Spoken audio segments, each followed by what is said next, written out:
El primero ocurre en el comienzo de los años 70, es el caso de Julian, chica alemana, que se perdió un 23 de diciembre, vísperas navideñas, en la selva amazónica de Pucallpa, en Perú, lugar que conozco bastante bien, ¿sí?, porque lo visito frecuentemente. Y déjame decirlo, que esto es como caer, digamos, en tierra de nadie. Lo que estamos viendo es a Julian Kupke, adolescente alemana de 17 años, en el momento que está recibiendo, obviamente, el diploma por su graduación escolar. Esa foto es 24 horas antes de que ella se pierda en la selva amazónica. Ojo, el accidente, no lo van a creer, es de lo más terrible y todavía la gente se pregunta, a partir de documentales, películas y libros que tratan de armar de nuevo la historia para entender cómo fue que ella, tan pequeñita, 17 años menor de edad, logró sobrevivir en un lugar que solamente es habitado preferentemente por bestias salvajes e insectos ponzoñosos y obviamente otros reptiles que claramente ponen constantemente en peligro tu vida. Les cuento, ella es hija de una zoóloga, ¿ok? Ella se gradúa, termina el colegio, 23 de diciembre, ¿y qué es lo que van a hacer? ¿Cómo van a celebrar esta graduación ella saliendo de todo el periodo escolar? Van a ir al Perú a encontrarse con su padre, que también es zoólogo y está haciendo una investigación en terreno. O sea, básicamente toda su vida ha estado en contacto con distintos animales. Buen punto, porque ella hasta cierta manera conocía la zona selvática, pero con todo el resguardo de donde uno va, con todos los implementos, absolutamente, digamos, va protegido por dos profesionales, padre y madre, que obviamente son peritos, digamos, en esta área de conocimiento. Entonces, 24 de diciembre, se suben un avión que los lleva de Alemania hasta Lima y luego se suben a la siguiente embarcación que va derecho hacia la ciudad de Pucallpa. Ahí está el aeropuerto, pero lo que cruzan entre medio es una foresta espesa. Estamos hablando de la selva amazónica, que es algo que es conocido como el pulmón del mundo, en donde claramente no se permite a alguien vivir. Viven muchas tribus aborígenes, que algunas de ellas no han tenido ningún tipo de contacto con la civilización, ¿ok? ¿Qué es lo que sucede? Que aquí es donde se va a dar una de las historias de supervivencia más insólitas del siglo XX. El recorrido del avión es más o menos este, señor director, para que vayan entendiendo. Ahí estamos, ella entra directamente por el Perú a entrarse en plena selva amazónica. Para que ustedes entiendan, donde hay civilización, donde hay pueblos, donde hay humanos, ¿cierto? Con electricidad, digamos, agua potable y todo lo demás, es la parte más clarita. Lo verde, y si nosotros continuáramos en el mapa, son miles de kilómetros donde no te vas a encontrar con nada más que árboles, riachuelos, pirañas, todo tipo de caimanes, etcétera, etcétera. ¿Ok? ¿Qué es lo que pasa? A los 25 minutos de viaje, esta nave que llevaba a bordo 92 pasajeros, entre ellos la madre y por supuesto Julian, la hija de este padre a quien iban a su encuentro, cruzan una tormenta terrible. Fíjense que yo he estado en lluvias tropicales que se dan en estos lugares selváticos. ¿Cómo son? Y fíjense que, de hecho, todo lo que describa es poco. Porque generalmente funciona así. Se escucha un trueno y de inmediato empieza a caer agua, pero ustedes no conocen, nunca han visto una lluvia así, porque no son gotas, son chorros de manguera por cada centímetro cuadrado. Un segundo bajo el agua es como si te tuvieran tirado dos baldes completos en ti. O sea, no hay nada que hacer, la gente le da lo mismo porque quedaste empapado hasta el cobre. Súper tropical. Es imposible, no tienes cómo sacarte eso. Esta turbulencia es tal que el piloto del avión tiene solo una opción. Nunca se había encontrado en sus años, ¿cierto?, de experiencia en vuelo con algo así. Baja de las nubes y empieza a volar a una distancia media de la Tierra. Vale decir, está a muy baja altura, lo que fue bueno para la supervivencia. Pero entiéndanme, que ocurre lo siguiente, peligroso. ¿Por qué? Porque al volar bajo las nubes se vuelve víctima fatal de los rayos. Le cae un rayo que hace explotar dos de los motores de los 4 que llevaba este avión. De inmediato, el avión comienza a incendiarse desde una de sus alas. No conforme con aquello, y la gente entendiendo, los que están para el lado de la ventana de estos motores, están entendiendo por lo que están pasando. Inmediatamente cae un segundo rayo que parte al avión en dos. No, el avión se deshace, queda triturado en dos y no puede seguir volando. ¿Qué es lo que pasa? Sin embargo, y de manera milagrosa, la fila y el asiento 19F, que es donde iba sentada Julián, queda intacto todo el sector porque van adosados un asiento unos con otros. ¿Qué es lo que pasó en ese momento? La propia Julián, de 17 años, nos lo relata. Atención. Dice Julián Kopke, sobreviviente de este accidente aéreo. El avión iba en picada y el motor hacía mucho ruido. Además de la gente que gritaba. Imagínense cómo estar ahí. De repente estaba fuera del avión. Claro, no entiende. De repente el avión se parte por la mitad.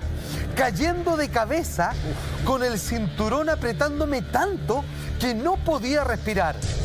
Es en ese momento que supe lo que estaba ocurriendo. Pero no tuve tiempo de asustarme porque me desmayé. Imagínate. A ver, si es que no se entendió, el avión queda partido a la mitad, justo a la altura de la fila donde está su asiento 19F, y ella ve cómo se va, ya se encabina sin el resto del avión para adelante, se ve que se viene todo encima, y ella entiende y dice, el avión se acaba de destruir, me voy a morir. Claro. Y cuando logra darse cuenta de eso, se desmaya. Y sin embargo, sobrevive para contarlo. ¿Cómo continúa esto? Atención. ¿Qué es lo que pasa? Como les decía, el piloto había volado a baja altura para, obviamente, evitar la tormenta que estaba tirando el avión de un lado a otro. Pero finalmente fue víctima de los rayos que terminó. ¿Cómo sobrevivió a la explosión? Es algo que todavía todos se preguntan. Fue una caída libre de 2000 metros. O sea, ¿qué hora altura? Estaba a 2 kilómetros de distancia. Es como tirarse de un edificio. No existe un edificio así, de hecho. Claro, o sea, el edificio más alto, imagínatelo, y tirarte con un avión con fierro y amarrado a un asiento y sobrevivir. ¿Qué le pasó? Eso sí, se rompió una clavícula, nada, y tuvo un pequeño esguince en un ligamiento de rodilla. Salfa, de los tripulantes, ¿ella fue la única que sobrevivió en este...? Que no te quepa la menor duda. Todavía la gente se explica cómo sobrevivió alguien. ¿Cómo le encontraron? O sea, vamos a ir a eso. ¿El fuselaje completo, solo el asiento? Pero vamos, si se quebró el avión y solamente su asiento, eso no hay mucha explicación, es un milagro, porque ¿qué prueba científica o cómo podés llegar a explicar algo Claro, así? como te decía, ella cayó con la hilera de asientos, pero yo no sé si ese dato es como que uno diga, entonces sí, se cayó, es como tirarse amarrado a un asiento de 2000 metros, o sea... Lo otro, Salfa, y amarrar, eso sí que... Siento que es imposible en esta historia, pero no sé qué nos vaya a contar. Haberla encontrado ahí en medio de la selva. De la nada. Y también haber tenido la esperanza de encontrar, imagínate, o sea, se cae un avión y todos sabemos de antemano quién piensa positivo cuando se cae un avión. No sobrevive nadie. Vamos a buscar a los sobrevivientes. La gente da por hecho automáticamente lo negativo. Nadie puede haber sobrevivido.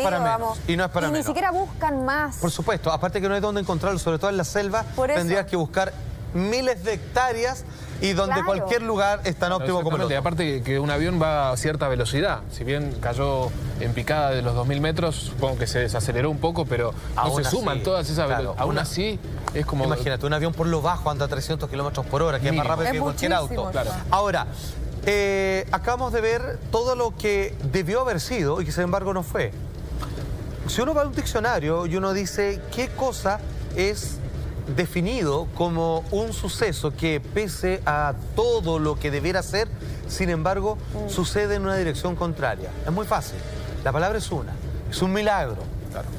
Cuando hablamos de un milagro, la verdad que usted lo puede tomar de dos formas. Lo puede tomar de este sartén por el mango de un milagro de una serie de impresionantes casualidades maravillosas que se fueron enredando hasta dar con la supervivencia de esta muchachita de 17 años, o un milagro que no son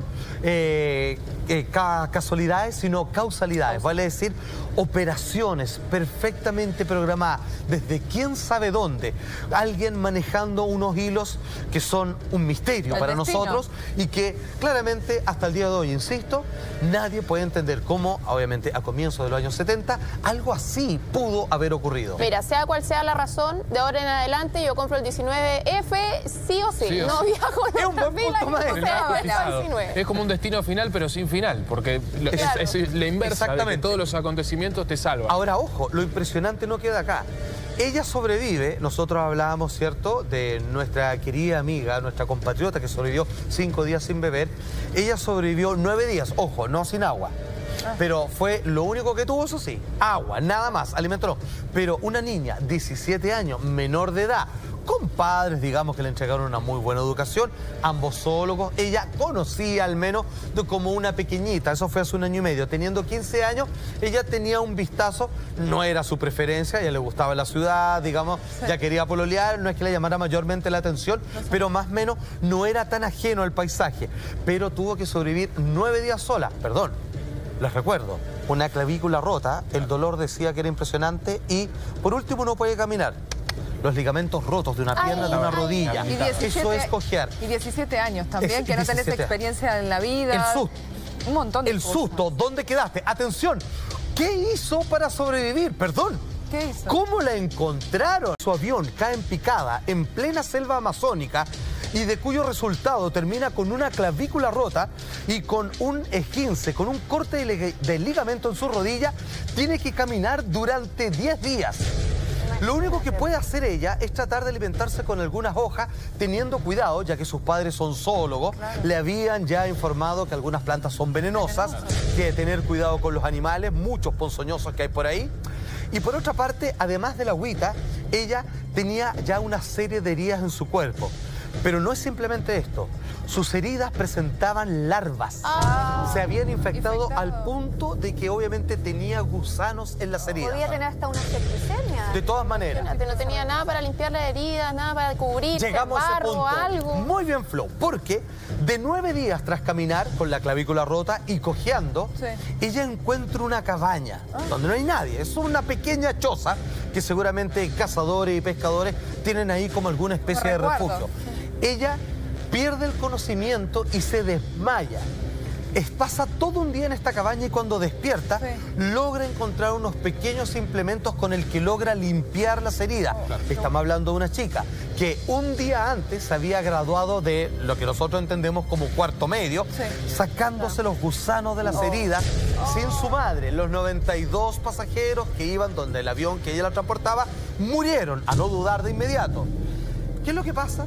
Que en el 10º día, ella estando en la cabaña, logra encontrarse con unas personas, con unos lugareños, unos leñadores que iban pasando casualmente por ahí y que finalmente ella le relata esta historia increíble, milagrosa a los oídos de cualquier persona que hubiese escuchado esto y terminan llevando a la civilización, entregándola en los brazos de